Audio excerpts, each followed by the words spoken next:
So, sir, ang problema po is ayaw po niya gumana. Masyado ma-tight yung security. Pero,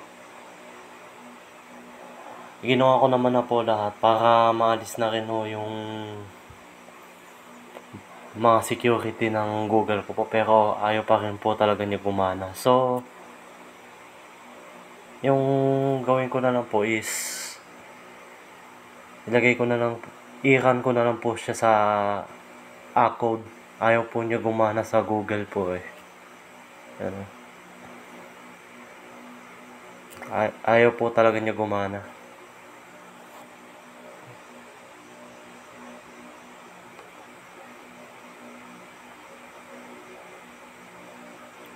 Ayan po.